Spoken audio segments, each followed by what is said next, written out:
এই জেনারেশনকে কে বুঝাবে যে মোবাইল থেকে দূরে থাকতে হবে, বিনা প্রয়োজনে ফোন ইউজ করবা না, বিনা প্রয়োজনে ফোনে হাতও দিবা না। একটা ছবি তুললে কি হয়? হাজারে আসওয়াদ, গুনাহ মাফ হয়। একটা ছবি তুললে কি গুনাহ মাফ হয়? কোনো নেকি হয়? এটা কি পরকালে সুপারিশ করবে? এই মোবাইলের আসক্তির কারণে এই যুব সমাজের চিন্তার ক্ষমতা নষ্ট হয়ে গেছে। বিশ্বাস করেন আমার কথা, আমার কথা বিশ্বাস করেন। এই মোবাইল আসক্তির কারণে এই যুব সমাজ আর চিন্তাই করতে পারে না। সারা দিন ফোনে ব্যস্ত, সারাটা দিন সময় পাইলেই ফোন। আর ফোনে কি? YouTube, Facebook, WhatsApp, Instagram. এই আমাদের বাপদাদার, এই যে ভাইদের বয়সী যারা যারা এখন 40, 45, 50 এজের মধ্যে আছেন, যারা এই দেশ চালায়, সমাজ চালায়, অর্থনীতি চালায়, তাদের চেয়ে এদের চিন্তা শক্তির লেভেল অর্ধেকেরও কম। আমি আপনাদেরকে গ্যারান্টি দিচ্ছি, এখন যদি আরেকটা মুক্তিযুদ্ধ হয়, আল্লাহ না করুক, তাহলে এই তরুণ প্রজন্ম কিচ্ছু করতে পারবে। আপনি আমার কথা বিশ্বাস করেন। টিকটকের একটা ভিডিওর জন্য এদের কাণ্ডকীর্তি দেখলে মনে হয় যেন মানুষ না গরু না ছাগল, কি আসলে। আর আমরা তো ঢাকা শহরের মতো শহরে থাকি, একটা টিকটকের ভিডিও বানানোর জন্য এরা কি করে চিন্তা করতে পারবে। কাপড় খুলে ল্যাংটা হয়ে নাচে একটা টিকটকের ভিডিও করার। এখন আলেমেদিন আসছে, তাকে মানে মোবাইলে বিরক্ত করতে করতে তার লেকচারের টপিকটাই নষ্ট করে। আর আমরা যে ওস্তাদদের কাছে পড়াশোনা করি, আমি জীবনে আমার ওস্তাদকে এটা বলার সাহসই পাই নাই, ওস্তাদ আপনার সাথে একটা ছবি তোলা যাবে? আমি আল্লাহর কসম করে বলতেছি, আমি এই পর্যন্ত, আর আমি যার কথা বলছি তিনি এই উপমহাদেশের অন্যতম একজন শ্রেষ্ঠ মুহাদ্দিস। আমরা তাদের কাছে যাওয়া আসা করি পড়াশোনার জন্য, দিনে জ্ঞান শেখার জন্য। আজ পর্যন্ত আমি কোনোদিন বলতেও পারি নাই যে উস্তাদ আপনার সাথে একটা ছবি তুলতে চাই। বিশ্বাস করেন। কিন্তু এই ওয়াজ মাহফিল, এইটা ওইটা, এইসব জগৎগুলোতে গিয়ে আমরাও নষ্ট হয়ে গেলাম। মানুষের মধ্যে নূর, তাসকিয়া, আদব, মসজিদের আদব কায়দা, ভদ্রতা সব নষ্ট হয়ে গেছে। এবং এর অন্যতম একটা প্রধান কারণ মোবাইল ফোন। আজকের লেকচারের টপিক মোবাইল ফোন না, এই যে কথাগুলো বলতে বাধ্য হল। যখন আমরা এখন আলোচনা করতেছি, এই সময় কটা বাজে? এখন 12:50। এই সময়ে না জানি কতগুলা মুসলমান এখন শহীদ হয়ে গেল। এই সময় যখন আমরা এখন আলোচনা করতেছি, ঠিক এই সময় না জানি কতগুলা বোনকে ইসরায়েলের সৈন্যরা তুলে নিয়ে চলে গেল। না জানি কতগুলা বাচ্চার মগজে আবার বোম মারলো, গুলি করে। এই সময় যখন আমরা কথা বলছি, আর মিডিয়াতে সংখ্যা আসবে খালি 6,000 মূল্য, 6,500, 7,000, কোনো ফিলিংসই নাই। মোবাইল ফোনেই আছে, স্ক্রল করে আর দেখে কতজন, ও 10,000 মরছে, কি আমি তো মরি নাই, আমার দেশেও তার হয় নাই। বিশ্বাস করেন, আমরা এখন আর কোনো জায়গায় মানুষের পর্যায়ে করতেছি। মানুষ কাকে বলে? যার আবেগ অনুভূতি আছে, যার ব্যক্তিত্ব গায়রত আছে, যার সম্মানবোধ আছে, রুচিবোধ আছে। মুসলিম উম্মাহ কাকে বলে? যার একটা অংশে আঘাত লাগলে আর এক অংশ ব্যথা পাবে, নাকি ভাই? ভুল বললাম না ঠিক বললাম? একটা মুসলিম উম্মাহ মানে কি? একটা অঙ্গে আঘাত লাগছে আর একটা অঙ্গ ব্যথা পাবে। আদতে কি এটা হচ্ছে? প্যারালাইজড। ওই যে বলি না প্যারালাইজড, আমাদের মধ্যে প্যারালাইসিস ঢুকে গেছে। জুমার খুতবার সময় এমনি অল্প, 5 মিনিট নষ্ট করলাম, আল্লাহ মাফ করুন। সরাসরি কিছু কথা আপনাদের, একদম সরাসরি। আমরা এখন এমন একটা সময় আছি, এই শেষ জামানায়, এই যুগে ফিতনা থেকে বাঁচা চারটাখানি কথা। আর এই ফিতনা থেকে বাঁচতে না পারলে জান্নাতে যাওয়া যাবে না। আর এই ফিতনাগুলো শুধু রাষ্ট্রে আর বিশ্বেই নাই, আমাদের রিজিকেও ঢুকে গেছে, পরিবারেও ঢুকে গেছে, সমাজেও ঢুকে গেছে, ধর্মেও ঢুকে গেছে। আমি সরাসরি কথা বলছি। রাষ্ট্র, বিশ্ব, অর্থনীতি, সমাজ, পরিবার, ধর্ম আর সংস্কৃতি, এমন কোনো ক্ষেত্র বাকি নাই যেখানে ফিতনা ঢোকে নাই। এখান থেকে বাঁচা চারটাখানি কথা না। এখান থেকে বাঁচতে হলে আমাদেরকে প্রথমে যেটা করতে হবে, আগে দিনের জ্ঞান অর্জন করতে হবে। আপনি এই জেনারেশনকে জিজ্ঞাসা করেন, আমাদের স্বপ্ন তো এই জেনারেশন কি নেই নাকি? যাদের বয়স 50 হয়ে গেছে, তারা আর কি করতে পারবেন দিনের জন্য? হয়তো তারা 20-30 বছর পৃথিবীতে থাকবেন হাইয়েস্ট, আল্লাহ ভালো জানে। আগামী বিশ্বকে কে নেতৃত্ব দিবে? যাদের বয়স এখন 20 থেকে 40 অথবা 10 থেকে 30, এই তো এই জেনারেশনকে আপনি দেখেন তাদের কত পার্সেন্ট কোরআন তেলাওয়াত করতে জানে। আপনি এই যে আজকে যারা আসছে সবার কোরআন তেলাওয়াতের টেস্ট নেন, একজন আলেমের সামনে বসান, একজন একজন করে ডাকে, দেখেন সূরা ফাতিহা পড়তে পারে কতজন। এই মুসলিম উম্মাহ মার না খেলে কোন মুসলিম উম্মাহ মার খাবে আমাকে বুঝান, আমি তো বুঝি না, আমার জ্ঞান কম। এই মুসলিম উম্মাহ যদি মার না খায় কোন মুসলিম উম্মাহ মার খাবে? আজকে যারা আসছে এখানে বা এর পরেও আসবে জুমার দিনে, আপনি এদেরকে 5 ওয়াক্ত নামাজে পাবেন। তাহলে যারা 5 ওয়াক্ত নামাজ পড়তেছে না, জুমার নামাজটাকেই দিন মনে করে, তাহলে এই মুসলিম মার না খেলে কে মার খাবে?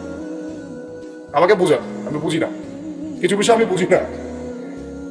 আবার যারা নামাজ পড়ে তাদের আখলাক, ব্যক্তিত্ব, আখলাক, চরিত্র, সুন্নতের জীবনযাপন, আমরা বলি না সুন্নাহ মাফিক জীবনযাপন, রাসূলের সুন্নাহ মাফিক জীবনযাপন, কতজনের মধ্যে চেহারা, সুরতে, পোশাকে, আশাকে, কথাবার্তায় সুন্নত আছে। তো যে জাতি তার নবীর সুন্নত ভুলে যায়, সে জাতি কিভাবে বিশ্ব শাসন করবে আর কেন সে মাইর খাবে না আমাকে বুঝান, সম্ভব? তাহলে প্রথম নসিহতটা ভাই পড়াশোনা করতে হবে। আর পড়াশোনা শুরু হবে কোন কিতাব থেকে? তাড়াতাড়ি কোরআন পড়া শুরু করে, হাতে সময় কম, তাড়াতাড়ি শুরু করে। প্রত্যেকটা জেলায় জেলায়, গ্রামে গ্রামে, ইউনিয়নে ইউনিয়নে, প্রত্যেকটা জায়গায় মসজিদ, মাদ্রাসা, মক্তব প্রতিষ্ঠা করে। আছে, নাই তা না, অবশ্যই আছে, এটা আমাদের সৌভাগ্য। প্রত্যেক জেলায় মাদ্রাসা আছে, প্রত্যেক জেলায় মাদ্রাসা আছে, মহিলা মাদ্রাসা আছে, মক্তব আছে, আরো অনেক কিছু আছে, দারুল ইলম গুলো আছে। কিন্তু আমরা আমাদের সন্তানদেরকে পাঠাচ্ছি কিনা, আমরা আমাদের বাচ্চা কাচ্চাদেরকে পাঠাচ্ছি কিনা, আমাদের যুবকরা সেখানে আসে কিনা? আপনারা তো ফ্যান্টাসিতে অনলাইনে দিন শিখতে চান। 3টা মাস কোনো আলেমের কাছে বসে কি ক্লাস করেছেন? কখন একটা কিতাব কি পড়েছেন? অনলাইনে একটা ভিডিও দেখে কি শিখবেন? অনলাইনে দিন শিখতে গেলে আপনি এটাই শিখবেন, অমুক যা বললো তমুকের বিরুদ্ধে, আর তমুক যা বললো অমুকের। অনলাইনে এটাই শিখবেন আপনি। আর এটার পিছনে এক শ্রেণীর ইউটিউবার, ফেসবুকারও দায়ী। শুধু সে ব্যক্তি দায়ী তা না, এরাও মিডিয়াও দায়ী আছে। অমুক যা বললো তমুকের বিরুদ্ধে, আর তমুক যা বললো অমুকের বিরুদ্ধে। মানুষ মজা পায়, ওর কন্টেন্টের ভিউ বেশি হয়, কামাই বেশি, দিনের তো ক্ষতি হয়ে গেল। আম জনগণের মধ্যে ইসলাম সম্পর্কে বিরূপ ধারণা সৃষ্টি হয়। আসল লক্ষ্যটা কি জানেন? ওই যেখানে আমাদের ভাইরা এখন মার খাচ্ছে না, ওই ফিলিস্তিন, ওই জেরুজালেম হচ্ছে আমাদের আসল লক্ষ্য। ওইটাই পৃথিবীর এমন একটা জায়গা যেখান থেকে সভ্যতা শুরু হয়েছে। পৃথিবীতে মক্কা থেকে শুরু হয় নাই, ওই ফিলিস্তিন থেকে পুরো বিশ্বে সভ্যতা শুরু হয়েছে। আজকে থেকে এটা 10,000 বছর আগের কথা, ওখান থেকেই শুরু হয়েছে। আর ওখানেই পৃথিবীর শেষ হবে। ওইখানেই যতক্ষণ পর্যন্ত ঈসা আলাইহিস সালাম না আসছেন এবং ইসলামী খেলাফত আবার কায়েম না করছেন, কিয়ামত হবে না। এই যে আসল জায়গাটা থেকে আমাদেরকে সরাই দেওয়া হয়েছে না, কয়জন ভাবে এটা নিয়ে? কয়জন জানে বা এটা নিয়ে? জানেই বা কয়জন? কিছু মানুষ আছে সারা জীবন হাত বাঁধা নিয়ে আপনাকে ব্যস্ত করে রাখলো। বাঁধবেন কোথায়? এখানে বাঁধবেন, এখানে বাঁধবেন, এইভাবে বাঁধবেন, এইভাবে বাঁধবেন, 5টা 6টা জায়গা নিয়ে ক্যাচাল করতে করতে করতে হায়াতই শেষ হয়ে গেল। মনে করেন এক ভাইয়ের হাত নাই, এইভাবে দাঁড়া দাঁড়া নামাজ পড়তেছে, নামাজ হবে না? হবে না? আমার হাত আছে, আমার এখানে একটা ফোড়া উঠছে, মনে করেন সত্যি সত্যি উঠছে, এটা মিথ্যা বলছি না, তা আমি এভাবে নামাজ পড়বো, হবে কি না? হবে না? হাত বাঁধেই নাই সে, হবে না? হবে না? আর যখন বোম পরে জান থাকবে না, তখন হাত বেঁধে কি করবে? যখন উম্মার মধ্যে মারামারি, কাটাকাটি, বিভক্তি, আর কাফেররা এসে উম্মার সাথে যুদ্ধ করা শুরু করবে, তখন কি হাত বাঁধে নিয়ে ব্যস্ত হয়ে থাকবে? এই ব্যস্ত আছেন বলেই তো হাতে অস্ত্র ধরতে পারছি না। এক ভাই খুব সুন্দর কথা বলছে যে ইসরায়েলের উচিত যে বাংলাদেশ থেকে এরকম কিছু শায়েক এবং মানুষকে হায়ার করা এবং এদেরকে ফিলিস্তিনে ছড়িয়ে দেওয়া, তাহলে জীবনেও ফিলিস্তিনিরা আর অস্ত্র হাতে নিতে পারবে। ওরা এগুলো নিয়েই ব্যস্ত থাকবে। আল্লাহ না করুক, যদি আল্লাহ না করুক, আমরা দোয়া করি, কিন্তু আমরা আশঙ্কা তো করি, আল্লাহ না করুক যদি শান্তিপূর্ণ এই বাংলার মাটিতেও কখনো এরকম পরিস্থিতির সৃষ্টি হয়, আল্লাহ না করুক, দোয়া করি আমরা, তখনও এক শ্রেণীর মানুষ এগুলো নিয়েই ব্যস্ত থাকে। আপনাকে আপনার মূল লক্ষ্যটা থেকে সরাই দেওয়া হয়েছে।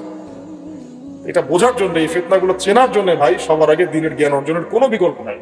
পড়তে রাজি আছি তো ইনশাল্লাহ। অনলাইনে দিন শিখতে পারবেন না। কিছু ভালো ভালো আলেম আছেন যাদের লেকচার হয়তো শুনতে পারবেন, শুনে আপনি উৎসাহিত হতে পারবেন, বুস্ট আপ হবেন, ইন্সপায়ার্ড হবেন, কিন্তু এটা দিন শেখার কনস্ট্রাকটিভ কোনো প্ল্যাটফর্ম না। আপনাকে খাতা কলম নিয়ে ওই স্কুল কলেজের মতোই আলেমদের কাছে আসতে হবে, সিলেবাস রেডি করতে হবে, সিলেবাসে পড়তে হবে, পড়ার জন্য জায়গা দরকার, মাদ্রাসা দরকার, মসজিদ দরকার, বক্তব্য দরকার, এগুলো আপনাদেরকে করতে হবে। আর যেখানে আছে সেগুলোকে আবাদ করতে হবে। যেমন মসজিদ করেছেন, আবাদ করেন এটা। মসজিদ মানে নামাজ পড়ে দরজা বন্ধ করে রেখে দিব, এর নাম মসজিদ? মসজিদ মানে এখান থেকে দিনের দাওয়াতটা ছড়াবে, দিনের শিক্ষাটা ছড়াবে, তাই নয় কি? আল্লাহ রসুল কি মসজিদ সাল্লাল্লাহু আলাইহি ওয়াসাল্লাম মসজিদ প্রতিষ্ঠা করে শুধু নামাজের সময় খুলতেন আর নামাজের পরে বন্ধ করতেন? 24 ঘন্টা এখানে ইবাদত, আমল, তাসবিহ, জিকির, আজকার হতো না? এখনো তো মদিনায় হয়। মক্কা মদিনা কি এখনো বন্ধ থাকে 1 মিনিটের জন্য? এখানে দার্স হচ্ছে, ওইখানে নামাজ হচ্ছে, ওইখানে আলোচনা হচ্ছে, চলতে থাকে সবসময়। এটা হলো মসজিদের ফাংশন। এই মসজিদ আবাদ করেন, মাদ্রাসাগুলো আবাদ করেন, আপনার ছেলেকে মসজিদে পাঠান, মাদ্রাসায় পাঠান, বক্তব্যে পাঠান। ইয়াং জেনারেশন স্পেশালি আপনারা সিলেবাস ভিত্তিক পড়াশোনা করেন। এই ফ্যান্টাসি দিয়ে কিচ্ছু হবে না, আবেগ দিয়ে, ফ্যান্টাসি দিয়ে কাজের কাজ কিছু হবে না। খুব আবেগ লাগতেছে, খুব কষ্ট হচ্ছে আমার ফিলিস্তিনের জন্য, খুব কষ্ট হচ্ছে পুরো বিশ্বের প্রেক্ষাপটে মুসলিমদেরকে দেখে, কিন্তু আপনি তো ইসলাম সংশোধন দিকে আসছেন। মাঝে মাঝে নামাজ পড়ছেন, কোন রকম 5 ওয়াক্ত নামাজ পড়লেও সুন্নাহ মাফিক জীবনযাপন করছেন না, জিনায় লিপ্ত হয়ে যাচ্ছেন, সুদ খাচ্ছেন। অর্থনৈতিক জীবনের কথা বলছি, এখানে সুদ খাচ্ছেন, ব্যবসায় প্রতারণা করছেন, রাজনীতি করতে গিয়ে আপনি তাগুতের দিকে চলে গেছেন। এক কথায় তাগুতের দিকে। তাগুত মানে আল্লাহ বাদ দিয়ে যার উপাসনা করা হয়। আমরা এখানে আল্লাহ পাকের বিধানের দাসত্বের চাইতে মানব রচিত বিধানের দাসত্ব বেশি করেছি, করছি, এখনো করছি, করে যাচ্ছে। কিছু করার নাই, কারণ পুরো বিশ্বটা এইভাবেই তো ফাংশন করা। যাদের গলায় জাতিসংঘের দড়ি আছে এরা তো এখান থেকে বেরোতে পারবে না। পারবে না, তাহলে ওদের আন্ডারে যে রুলস এন্ড রেগুলেশন এর আওতায় তো চলতে হবে। কিন্তু শিরক হয়ে গেল, এখানেও তো শিরক হয়ে গেল। মার না খাওয়ার কোনো কারণ নাই আমাদের এখন এই পর্যন্ত যে আমরা শান্তিপূর্ণভাবে নামাজ কালাম পড়তে পারছি আল্লাহ পাকের রহমত। বিশ্বাস করেন, আল্লাহ পাকের খাস রহমত। জানি না কত বছর এই রহমত থাকবে এভাবে যদি আমরা সতর্ক না হই। সতর্ক হওয়ার জন্যই বলছি ভাই, এগুলো নিয়ে আমরা অনেক ভাবি, না বুঝে না জেনে একটা শব্দ বলছি না। আল্লাহর কসম, আমি না বুঝে না জেনে না স্টাডি করে একটা কথা বলছি। শেষ জামানার সবচেয়ে ইম্পর্টেন্ট জায়গা ওই প্যালেস্টাইন, ওই ফিলিস্তিন, জেরুজালেম। পুরো বিশ্বটা ওইখানে গিয়ে আস্তে আস্তে শেষ হয়ে যাবে। সামনে যত বড় বড় ঘটনা, মালহামা মানে মহাযুদ্ধ, তারপরে ইমাম মাহদির আগমন, দাজ্জালের আত্মপ্রকাশ, দাজ্জাল ইহুদিদেরকে নিয়ে বিশ্বটাকে শাসন করবে, তারপরে ঈসা আলাইহিস সালামের আগমন, ইহুদিদের সাথে মুসলিমদের যুদ্ধ, তারপরে ওই বাইতুল মুকাদ্দাস আবার বিজয় করা, ওইখানে ঈসা আলাইহিস সালাম আবার 40 বছর খেলাফত চালাবেন, 40 বছর। এই পুরো ঘটনাগুলো ওই জায়গা কেন্দ্র করা, আমাদের কোনো হদিসই নেই। আরো অনেক বিষয় আছে, কিন্তু মূল কথাটা হচ্ছে আমরা পৃথিবীতে হাসি থামাশা করতে, ঠাট্টা ছলনা করতে আসি না।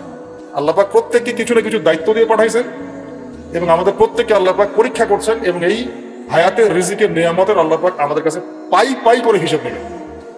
এই যে শ্বাস নিচ্ছি একটা শ্বাস, এই একটা শ্বাসেরও হিসাব আল্লাহ পাক নিবেন। একদিন নবীজি একটা বাগানে ঢুকলেন, তিনি ক্ষুধার্ত, সাথে আবু বকর সিদ্দিক। আবু বকর, তোমার বাসায় কি খাবার আছে? ইয়া রাসূলুল্লাহ, আমার বাসায় খাবার। তো চলো। ওমর, রাস্তা ওমরের সাথে দেখা। ওমর, কি অবস্থা? ইয়া রাসূলুল্লাহ, ক্ষুধার্ত, বাসায় খাবার নেই, আমার বাসায় খাবার। তিনজনে হাঁটতে হাঁটতে ঢুকলেন তালহা রাদিয়াল্লাহু আনহুর বাগানে। সেখানে মাশাআল্লাহ ঠান্ডা পানি খেলেন, খেজুর খেলেন, তৃপ্তি করে খেলেন। মাশাআল্লাহ, সেই বাগান অনেক সুন্দর বড় ছিল। খেয়ে নবী সাল্লাল্লাহু আলাইহি ওয়াসাল্লাম বললেন, সুম্মা লাতুসআলুন্না ইয়াওমাইযিন আনিন নাঈম, যে অবশ্যই কিয়ামতের দিন আল্লাহ পাক এই ঠান্ডা পানি সম্পর্কেও আমাদেরকে জিজ্ঞাসা করবেন। আমরা প্রস্তুত নিঃশ্বাসের জবাব দেওয়ার জন্য, হিসাব দেওয়ার জন্য, পানির হিসাব দেওয়ার জন্য? ঠান্ডা পানিতে গোসল করে আসছেন আজকে সবাই, তৃপ্তি পেয়েছেন। শুকরিয়া কখন আদায় হয়? যে আল্লাহ পানি নাজিল করেছে, এই জন্য তোমার শুকরিয়া। খেলাম 4টা ভাত, এই 4টা ভাতই ফিলিস্তিনে নাই। আমার কথা বিশ্বাস করেন, কথাগুলো আমি কলেজা থেকে বলছি। আমি জীবনে খাবার হাতে নিয়ে 2 দিন কেটেছি। একদিনের ঘটনা আমি বলতে পারবো না, এটা কিয়ামতের মাঠে দেখা যাবে। অনেক বাধ্যবাধকতা আছে, আমরা বলতে পারবো। তবে খাওয়ার কথা ছিল আমার খিচুড়ি। আমার সাথে 3-4 জন গেস্ট ছিল। আমি বাসায় ফোন করেছি, আমার সাথে গেস্ট আছে, কি রান্না করলে ভালো হয়? বললাম খিচুড়ি করলে ভালো হয়, খেয়ে ফেলবে তাড়াতাড়ি। ওই খিচুড়ি খাওয়া হলো না, কোনো একটা কারণে খাওয়া হলো না। একদিন পর সেই খিচুড়ি খেতে পারলাম। দেখলাম যে একদিন পর যে খাবারটা আমার কাছে এসেছে এটা খিচুড়ি, যে খিচুড়ি আমার বাসায় খাওয়ার কথা ছিল। ওই দিন ওইটা দেখে আমার চোখ দিয়ে পানি পড়লো যে এই খাবারটা আমার এখানে খাওয়ার কথা ছিল, অন্য কোনো খাওয়ার কথা ছিল। আর একদিন এই যে 8 তারিখ না 9 তারিখে যখন আমরা আমার বাসায় খাবার নিয়ে আসছে, রোজা খুলে তো খাইতে ভালো লাগে নাকি বল? ইফতার করার পরে খাবারটা খেতে ভালো লাগে না? শান্তি লাগে। রুটি, গরম গরম রুটি, খাসির গোশত খুব ফেভারিট খাবার মুসলিমদের, বিশ্বাস করেন খেতে পারতেছি না। মিথ্যা কথা বলছি না, আর ফখর করেও কিছু বলছি না, আল্লাহর কসম, আল্লাহ সাক্ষী। কারণ আমাদের বাচ্চারা তো খেতে পারছে না ওখানে, আমার বোনরা খেতে পারতেছে না, আমার ভাইরা খেতে পারতেছে না। ওরা খাচ্ছে একটা জিনিসই, বুলেট আর আকাশ থেকে বোম। আমরা তৃপ্তি করে খাচ্ছি, একবার ফিকিরও হয় না যে এর জন্য আল্লাহর শুকরিয়া আদায় করতে হবে, আমাদের কৃতজ্ঞতা স্বীকার করা উচিত, ওদের ওদের কষ্টে আমাদের ব্যথিত হওয়া উচিত। খাবারটুকু পাঠাতেও তো পারছি না, যে আমরা সবাই 10-20 টাকা করে তুলে 1 কোটি টাকা ফান্ড একটা কালেক্ট করে পাঠাই দিব, এই সুযোগটাও তো পাচ্ছি না। এত সহজ কি ব্যাপারটা? কে যাবে, কে দিবে? আর যারা কাজ করছে তারাও অথেন্টিক কিনা, আসলে জায়গায় যাচ্ছে কিনা, ওরা পাচ্ছে কিনা, চতুর্দিক থেকে অবরুদ্ধ যায়। আমরা সবাই মিলে আমাদের ভাই বোন শিশুদেরকে ওখানে মরার জন্য ছেড়ে দিয়েছি, এটাই সত্য কথা। এবং এর জন্য পুরা উম্মাকে জবাব দিতে হবে, পুরা উম্মাকেই জবাব দিতে হবে। সবচেয়ে বড় জবাব দিতে হবে আরবের নেতাদেরকে, আশপাশের যারা নেতা আছে এদেরকে, আরবের যে নেতারা আছে এদেরকে বিগত 70 বছর ধরে ওরা যা যা করেছে এর উত্তর দিতে হবে, জবাব দিতেই হবে, কোনো উপায় নাই। আমাদেরকেও দিতে হবে, প্রত্যেক রাষ্ট্রপ্রধানকে দেওয়া লাগবে। যে লিখতে পারতো লিখে নাই তাকে দেওয়া লাগবে, যে বলতে পারতো বলে নাই তাকেও দেওয়া লাগবে, যার অস্ত্র দেওয়ার ক্ষমতা ছিল দেয় নাই তাকেও বলা লাগবে, যার মিলিটারি পাওয়ার ছিল সে চাইলে ওখানে ইন্টারভেন করতে পারতো সে করে নাই তাকেও বলতে হবে। আর যারা ওদের সাথে আতাত করে বন্ধুত্ব করেছে এরা তো মুনাফিক, টাটকা মুনাফিক, পাক্কা মুনাফিক। এরাই তো তারা যারা কাফেরদের সাথে জাহান্নামের তলদেশে থাকবে। মুসলিমদেরকে বাদ দিয়ে মুনাফিক ইহুদি খ্রিস্টানদের সাথে বন্ধুত্ব করেছে। যে ইহুদি খ্রিস্টানরা আমাদের ভাই বোনদেরকে মেরে ঝাঁঝরা করে ফেলাচ্ছে, আমিও সেটা বন্ধুত্ব করতে পারি? কি বলে আপনাদের ইমান? আর এই কথাগুলো কি উগ্রবাদী কথা হয়ে গেল? এগুলো সত্যি কথা। আর সত্যি কথা বলার পরে কি হবে সেটা দেখার দরকার নেই, আল্লাহর কাছে আমাকে জবাব দিতে হবে, এটাই আমার ফিকির।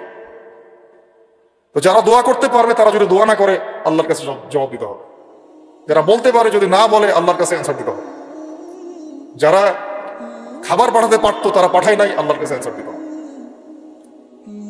একটু ভেবে দেখেন না, আপনার যদি একটা বাচ্চা কখনো এমনি মারা যায় তাহলে আপনার কেমন লাগবে? আল্লাহ না করুন। একটা বাবার জন্য সবচেয়ে কষ্টের কোন সময়টা বলুন তো? নিজের সন্তানকে দাফন করা। আমরা তো কখনো করি নাই এটা, আমরা বুঝবো কিভাবে? যে যে ঘুমটাওয়ালা কিছু লোক বসে বসে অনলাইনে বলতেছে যে এগুলো ফিতনা, এটাই, ওরা কি কখনো নিজের সন্তানকে দাফন করেছে নাকি? কখনো কষ্ট স্বীকার করেছে নাকি? কখনো রিমান্ডে গিয়েছে নাকি? মায়ের খেয়েছে নাকি? কখনো জেল খাটছে নাকি? ও তো সুখে আছে, 3 বেলা খাচ্ছে যাচ্ছে, মাশাআল্লাহ, সুখে শান্তিতে জীবন যাপন। ও কি বুঝবে উম্মার কষ্ট?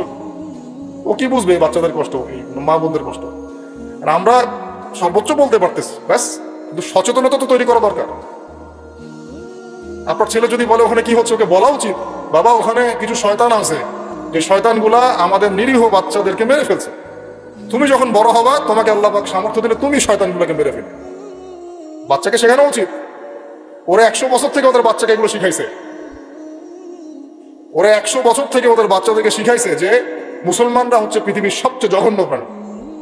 ওদেরকে যখনই দেখবা তখনই মারবা, ওদেরকে ওদের সাথে শত্রুতা করা তোমার উপর ফরজ। এটা ওরা শিখাইছে ওদের বাচ্চাদের। আমাকে বলেন, কোন মানুষ, একটা সুস্থ স্বাভাবিক মানুষ হাসপাতালে বোমা ফেলতে পারে কিনা বলেন? সে হোক ইহুদি বা খ্রিস্টান বা হিন্দু বা বৌদ্ধ বা মুসলিম, মুনাফিক, যেই হোক, কোন মানুষ কি হাসপাতালে বোম ফেলতে পারে? কিভাবে ফেললো? তাহলে কি পরিমাণ ক্ষোভ তারা ভিতরে ভিতরে লালন করে আপনার কি বোঝার বাকি আছে? ওরা সুযোগ পাইলে একটাকেও ছাড়বে না, সবাইকে মেরে ফেলবে। এই জন্য অল্প অল্প করে আগাচ্ছে, অল্প অল্প করে, আস্তে আস্তে। আমি এটা নিয়ে বিস্তারিত আলোচনা করছি বিগত প্রায় 1 মাস থেকে, আরো 5 বছর থেকে বলে আসতেছিলাম। লাস্ট 1 মাসে আপনারা দেখছেন এখন কি হচ্ছে। ধারাবাহিক এরকম সেশন আসবে ইনশাল্লাহ, আরো অনেক কথা আছে। কিভাবে এই জায়গাতে আসলো এটা 4টাখানি কথা না, বিশাল হিস্ট্রি। এমন অনেক সময় হয়েছে, এগুলো কিছুই না, এমন অনেক সময় হয়েছে 1 দফাতে 2.5 লক্ষ মানুষকে মেরেছে তারা ওই জায়গাতে, 1 দফাতে। 1940 সালের কথা বলছি, এক্স্যাক্টলি 1939 সালের জুলাইয়ের দিকের কথা, 1939 সালের দিকের কথা। ওই সময় এরা ওখানে ফিলিস্তিনিদের মধ্যে প্রায় 2.5 লক্ষ মানুষকে মেরেছিল। 2.5 লক্ষ মানুষ আপনাকে কি মনে হয়? এভাবে যদি আমি পরিসংখ্যান দিতে থাকি এখানে আজকে 3টা-4টা বাজবে। আমার কাছে কিতাবও আছে রেডি করা, এবং ইনশাআল্লাহ আল্লাহ পাক চাইলে ওটা পাবলিশ হবে ইনশাআল্লাহ। তখন আপনারা বাসায় পড়ে নিয়ে দেখেন কি হচ্ছে আসলে। তো মূল কথাটা হচ্ছে, ভাই আমি তো দোয়া করতে পারি, আমার তো করা উচিত, আমার ব্যথিত হওয়া উচিত, আমার কুনুতে নাজেলা পড়া উচিত। যদি আমার আরো বড় সামর্থ্য থাকতো অ্যাটলিস্ট ওখানে ত্রাণ পৌঁছানো উচিত ছিল। বা আরো যদি বড় ক্ষমতা আল্লাহ পাক আমাকে দিতেন, তাহলে ওদের মুখের সামনে বলা উচিত ছিল এটা অন্যায়, জুলুম, এর প্রতিবাদে আমরা জাতিগতভাবে পাশে আছি ফিলিস্তিনিদের, এবং মুসলিম রাষ্ট্রগুলোর ঐক্যবদ্ধ হয়ে একটা ফোরাম গঠন করা উচিত ছিল এদের বিরুদ্ধে। কিসের শান্তি চুক্তি আর কিসের নেগোসিয়েশন? কোনো কথা আর বাকি আছে? এদের সাথে একটা ভাষাই বাকি আছে এখন, অস্ত্রের ভাষা, যুদ্ধের ভাষা। একটা ভাষাতেই কথা বলা বাকি আছে, আর কোনো ভাষাই নেই এদের সাথে কথা বলা। হাসপাতালে বোম ফেলে 600টা মুসলিম বাচ্চাকে হত্যা করে ফেলছে, তোমার সাথে কিসের কথা? একটা কথাই হতে পারে, সেটা হলো যুদ্ধের ভাষা, অথবা এই পুরো ভূমি থেকে তোমরা চলে যাবা পশ্চিমে, পুরো ফিলিস্তিন ছেড়ে দিবে। এটাই ছিল আমাদের ভাষা। কিন্তু বিগত 75 বছর ধরে আমরা এগুলো করতে পারি না। একটা দুইটা বছর না রে ভাই, 75 বছর ধরে আমরা এগুলো করতে পারি না। তো আমি এখানে গলা ফাটাই, আমার আবেগ ঝেড়েও কি লাভ হবে তাও জানি না। অ্যাটলিস্ট আমরা আমাদের জবাবটা তো আল্লাহর কাছে দেওয়া লাগবে। আল্লাহ পাক আপনার অপারগতাও জানেন, আপনার সামর্থ্য সীমাও জানেন। আল্লাহ পাক দেখবেন এর মধ্যে থেকে আপনি কি করেছেন, দেখবেন কিনা। এখন ভাই আমাদের কি এইসব মোবাইল, সেলফি, হাবিজাবি এগুলোই জীবন? না আমাদের কি চিন্তা করতে হবে? একটু চিন্তা করতে গেলে প্রথম সলিউশন পড়াশোনা করতে হবে, কোরআন পড়তে হবে। যে যাই বলুক কোরআন পড়লেই হয়ে যাবে, সেই হয়ে যাবে, সব কথা বাদ দেন, আপনি কোরআন পড়েন। যে যাই বলুক না, কোরআন পড়তেই হবে। আপনি এর অনুবাদ আপনাকে পড়তেই হবে, তাফসীর আপনাকে ঘাটতেই হবে, পাশাপাশি নবীর হাদিসগুলো আপনাকে পড়তে হবে। ওই কোনো না কোনো আলেমের সোহবতে থাকতে হবে। উদ্বাস্তুর মতো জীবনযাপন করবেন না এই 10 জন 20 জন সার্কেল নিয়ে। ওলামায়ে কেরামদের মধ্যে যারা হক্কানি ওলামায়ে কেরাম, তাদের কাছে এসে পরামর্শ করে চলাফেরা করবেন, যাতে আপনি বিভ্রান্তির শিকার না হন, পরামর্শ করতে পারেন। বাংলাদেশে কি আলেম ওলামার অভাব আছে? যত তাদের মধ্যে বিভক্তি থাক, যতই তারা একে অপরের সাথে কলুশনে থাক না কেন, যত দল থাক, তারপরেও আপনি ওলামায়ে কেরামের সাথেই থাকবেন। তারপরেও তাদের জবাব তারা দিবে, বাট আপনি আপনার জায়গার দায়িত্বটা পালন করবেন। এবং হকপন্থী চিনে নিবেন। হকপন্থী আর মুনাফিক চেনার সবচেয়ে উপযুক্ত সময় কোনটা সেটাও বলে দিই। হকপন্থী ওলামায়ে কেরাম আর মুনাফিক যারা মুসলিম উম্মার ভিতরে কাজ করছে আমাদের মতো লেবাস পোশাকে, এটা চেনার, ফাইন্ড আউট করার সবচেয়ে শ্রেষ্ঠ সময় হচ্ছে উম্মার এই সংকটপূর্ণ সময়গুলো। উম্মার উপর যখন কোনো বিপদ আপদ, বালা মুসিবত, সংকট আসবে, আপনি এমনি বুঝতে পারবেন কারা মুনাফিক কারা হক। যদি আপনার বিবেক থেকে থাকে, আপনার বুঝ থেকে থাকে। এরপরেও যদি না চিনতে পারেন, আপনি দাজ্জাল, অন্ধ। আপনি দাজ্জালের মধ্যে একচোখ অন্ধ। এই মাজলুমদের বিপক্ষেও বহু আলেম কথা বলে নাই, বাংলাদেশে বলে নাই। তা আপনাকে আমি আর কিভাবে চিনাবো, কিভাবে চোখে আঙ্গুল দিয়ে চিনাবো যে আসলে কারা হকপন্থী কারা বাতিলপন্থী? এটুকু তো আপনার দায়িত্ব চেনার। কিভাবে এভাবে তাদের সাথে আপনি নিজের জীবনটা নষ্ট করে ফেলতেছেন? সুবহানাল্লাহ। আল্লাহ পাক আপনাদেরকে হেফাজত করুন, সঠিক পথে রাখুন, ওলামায়ে কেরামের সোহবতে থাকুন, হকপন্থী ওলামায়ে কেরাম। আর ভাই প্রতিদিন যে সুন্নাহগুলো আছে এগুলো আমল করে নিজের উপর একটা সংশোধন নিয়ে আসে। আল্লাহ পাক ততক্ষণ পর্যন্ত আমাদেরকে বিজয় দিবেন না যতক্ষণ না আমরা পরিপূর্ণ ইসলামে প্রবেশ করতেছি। আর পরিপূর্ণ ইসলাম মানে কি শুধু জুমার নামাজ পড়া, শুধু ঈদের নামাজ পড়া? আমাকে বলেন, আপনারা তো জানেন সবকিছু। পরিপূর্ণ ইসলাম মানে কি? 5 ওয়াক্ত নামাজ তো আপনাকে পড়তে হবে। আল্লাহ যদি তৌফিক দেন, সামর্থ্য দেন, তাহাজ্জুদও পড়তে হবে, চেষ্টা করতে হবে, নফল আমল বাড়াই দিতে হবে, জিকির আজগার, তেলাওয়াত, তাসবিহ, তাহলিল বাড়াই দিতে হবে, আল্লাহর কাছে কান্নাকাটি বাড়াইতে হবে, ফিতনা থেকে দূরে আসার চেষ্টা করতে হবে, এই জগতের মোহ ছাড়তে হবে। যতটুকুতে আমার জীবন চলে যায় বাস এতটুকুতেই। আমি এইভাবেও বলতেছি আপনাদেরকে এখন সরাসরি, নিজেদের আপনজনদের মধ্যে, পরিবারের মধ্যে, বংশের মধ্যে কেউ যদি আপনাকে দিনের পথে চলতে বাধা প্রদান করে, ফিতনা সৃষ্টি করে, আপনি তার থেকেও নিজেকে সরা রাখবেন। দিন আপনার, জীবন আপনার, মানে দিন আমার, জীবন আমার, ইহকাল আমার, পরকাল আমার, জবাব আমার। আমার অন্য কারো দ্বারা প্রভাবিত হয়ে দিন নষ্ট করা যাবে যাবে? অনেক সময় হয় না, আমাদের বংশে, পরিবারের কাছের অনেক মানুষ আপনাকে দিনের পথে চলার ক্ষেত্রে প্রতিবন্ধকতা সৃষ্টি করতেছে। আমি বলতেছি না ওদের সাথে আপনি সম্পর্ক নষ্ট করে দেন, কাট অফ হয়ে যান, এটা বলতেছি না। বলতেছি আপনি ইসলামিক দূরত্ব মেনটেন করেন, আপনি নিজেকে নিয়ে থাকেন, আপনি আল্লাহকে নিয়ে থাকেন। এক আল্লাহই আপনার জন্য যথেষ্ট, কাউকে লাগবে না। কেউ যদি না থাকে, এক আল্লাহই আপনার আমার জন্য যথেষ্ট। এটা কি বিশ্বাস করেন কিনা? এই আল্লাহ পাকই আমাদেরকে বাঁচিয়ে রাখছেন, আল্লাহ পাকের হাতেই আমাদের জীবন, আল্লাহ পাকই আমাদেরকে খাওয়ান। আল্লাহ থাকলে কিচ্ছু লাগে না। আর যারা আল্লাহ নাই, সারা দুনিয়া মিলেও তাকে সুখ দিতে পারবে, তার কিছুই করতে পারবে। এখন আসলে আমাদের সাথে আল্লাহ আছে কিনা একটু নিজেরাই বুঝতে পারবো। আসলে আল্লাহ পাকের সাথে আমার সম্পর্ক কেমন? আল্লাহ বলে ডাকলে বা আল্লাহর কাছে দোয়া করলে কি আমার ভিতরে কোনো অনুভূতি আসে কিনা? রাসূল সাল্লাল্লাহু আলাইহি ওয়াসাল্লামের নাম আসলে আমার ভিতরে কোনো অনুভূতি আসে কিনা? বুঝবেন ইনশাআল্লাহ, এটা আপনার আস্তে আস্তে বুঝে যাবে। তাহলে নিজের তাজকিয়ার দিকে ফোকাস করে, এবং তাজকিয়া অর্জন করার জন্য অবশ্যই সোহবত লাগে। যারা আত্মশুদ্ধিতে পরিপূর্ণ মানুষ, এই মানুষগুলোর সাথে পরামর্শ করে চলবে। আর নিজের দিন পালন করেন, দিনটাকে আর বিভক্ত হতে দিবেন। যারাই বিভক্তির দিকে নিয়ে যায় এদেরকে বয়কট করুন, মিশবেনই না দেশের। বরং আমি বলছি বাংলাদেশে এমনিই তো শত শত দল হয়ে গেছে, এখন আপনি নিউট্রাল থাকবেন, নিজেকে বায়াসড করবেন না, নিউট্রাল থাকবেন। নিউট্রাল মানে নিরপেক্ষ। নিরপেক্ষ থেকে আপনি দেখবেন যে আসলে কার মধ্যে হকটা বেশি আছে। এরপর আপনার বুঝ অনুযায়ী কোরআন সুন্নাহর সাথে মিলিয়ে ওলামায়ে কেরামের পরামর্শে যেদিকে তারা আপনাকে হেদায়েতের পথে নিয়ে যাবেন সেই পথে আপনি চলেন, ইনশাআল্লাহ আপনি ঠিক করে থাকবেন। এই জন্য আমি একা একা থাকতে নিষেধ করি, ওলামায়ে কেরামদের সাথে পরামর্শ করে চলবেন এবং ঐক্যবদ্ধ জীবনযাপন করবেন। আর কিছু ভাইয়ের মধ্যে যদি খারাপ কিছু থাকে তাদেরকে একদম আন্ডার এস্টিমেট করে ধুয়ে রেখে দেওয়ার দরকার নেই, কারণ যার মধ্যে খারাপ কিছু আছে ওর মধ্যে ভালো কিছু আছে। খোলা মনে ভালোগুলো নিয়ে নেবেন, খারাপগুলো আপনি ছেড়ে দিবেন। এখন বলতে পারে আপনি কিভাবে বুঝবেন ভালো কোনটা খারাপ কোনটা? নিজে পড়বেন, নিজে জ্ঞান অর্জন করবেন, আল্লাহ পাক বিবেক দিয়েছেন বোঝার চেষ্টা করবেন এবং আলেমদের সাথে পরামর্শ করবেন। ব্যাস, আল্লাহ পাক এরপরে আপনাকে যে পথে নিয়ে যাবেন ইনশাআল্লাহ সেই পথে পিছু উম্মার বিভক্তি বাড়াবেন। এরপরে যখন অর্থনীতির মধ্যে ঢুকবেন, ব্যবসা বাণিজ্য, রিজিক, চাকরি বাকরি, জান চলে গেলেও হারাম খাবেন না। আল্লাহ পাক তৌফিক দান করেন, আপনাকে তৌফিক দেখ, আমাকেও তৌফিক দান। কারণ আমরা সবাই হারাম খাচ্ছি, আমি নিজেও ফিল করি। হারাম না খেলে আমাদের দোয়া কবুল হইতো, দোয়া যে কবুল হচ্ছে না বোঝেন না। কাবা ঘরে দোয়া হচ্ছে বিগত প্রায় 40-50 বছর থেকে, আল্লাহ ফিলিস্তিনকে মুক্ত করে দাও, মুসলিম ভাইদেরকে সাহায্য করো, নুসরাত নাজিল করো। আপনি দোয়ার কি বরকত দেখতে পারতেছেন? দোয়ার কি ইম্প্যাক্ট পড়তেছে? রিজিক হারাম, রিজিক অনেক সময় হারাম হয়ে যাচ্ছে আমাদের। এমনকি হজের মতো মৌসুমে, ওমরার মতো মৌসুমে আমরা যে গোষ্ঠগুলো খাচ্ছি বাইরে, যেগুলা এগুলো যে কতটুকু আল্লাহর নামে জবাই করছে আল্লাহ ভালো। হাতে হবে তো এগুলো পারতেছি না। আমি সত্যি বলতেছি যে আমরা হালাল খাইতেও পারতেছি না, মনে হয়। চেষ্টা করতে হবে 100% হালালের উপর থাকার জন্য। যদি আল্লাহর নামে জবাই না করা হয় সেটা কি হালাল হবে? যদি আমার টাকার মধ্যে সুদ থাকে হালাল হবে? যদি আমার টাকার মধ্যে ঘুষ থাকে হালাল হবে? বাংলাদেশের লক্ষ লক্ষ মানুষ নামাজ পড়ে মসজিদে ঘুষখোর।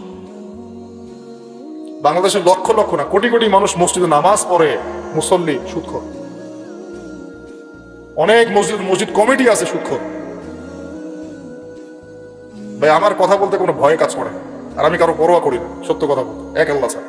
বাংলাদেশে লক্ষ লক্ষ মানুষ আছে মসজিদে নামাজ পড়ে সুদখোর, ঘুষখোর, দুর্নীতিবাজ, করাপ্টেড। আমরা আমাদের কথা বলছি, দাড়ি টুপিওয়ালা মানুষ, আমরা বহু দাড়ি টুপিওয়ালা মানুষ আছে সমাজে, চলাফেরা করি, আমাদের রিজিক ঠিক নাই, হারাম খাচ্ছি। দোয়া কবুল হবে? আল্লাহ পাক আমাদেরকে হারাম থেকে বাঁচান, হারাম থেকে বাঁচান। এরপর পরিবার যখন গঠন করতে যাবেন, ভুল করে পরিবারে অনইসলামিক কোনো মতাদর্শকে স্থান দিবেন। পরিবারে বউ বাচ্চা যেন পর্দা করে, খেয়াল রাখতে হবে। বিয়ে শাদী করার সময় খেয়াল রাখতে হবে কোন মেয়েটাকে বিয়ে করছে। একটা মেয়ের বাহ্যিক সৌন্দর্য সবকিছু না, 3 মাস 4 মাস খুব মজা লাগবে, তারপর দেখবেন যখন আসল লাইফে আমরা ঢুকে যাই তখন দেখবেন দায়িত্ববোধটাই সবচেয়ে বড় কথা হয়ে দাঁড়ায়। এই রওনাক চলে যাবে, দিনদারিতা না থাকলে এই রওনাক চলে যাবে। মেয়ে দিনদার কিনা এটা দেখবেন সবাই। দিনদার হলে যদি একটু গায়ের রং কালো হয়, বিয়ে করে ফেলেন, বিয়ে করে ফেলেন। বিয়ে তো কঠিন করে ফেলছে সমাজ, জেনা সহজ হয়ে গেছে। মোস্তফা কামাল আতাতুর্ক যখন ক্ষমতায় আসছিল না, আমি সংবিধান চেক করলাম আজকে পড়তে পড়তে এক জায়গায়, ওই সময়কার সংবিধান তুরস্কের। মোস্তফা কামাল আতাতুর্ক যখন 1918 সালের পরে ক্ষমতায় আসছে, ওকে তো ক্ষমতায় বসাইছে ব্রিটেন। এত জানেন হিস্ট্রিটা আপনারা, অনেকে জানেন যারা পড়াশোনা করেন। ও সংবিধানে লিখেছে যে একাধিক বিয়ে করা হারাম, আর অমুসলিম নারীকে বিয়ে করাও বৈধ। সব উল্টাই দিছে। আমাদের সমাজে এখন ওইরকম চিত্র দেখা যাচ্ছে যে আপনি 17 বছরে বিয়ে করতে পারবেন না, কিন্তু 17 বছরে আপনি জেনা করছেন। আল্লাহ মাফ করুক, বাংলাদেশে 17 বছর বয়সে জেনা করা ছেলে মেয়ের অভাব আছে?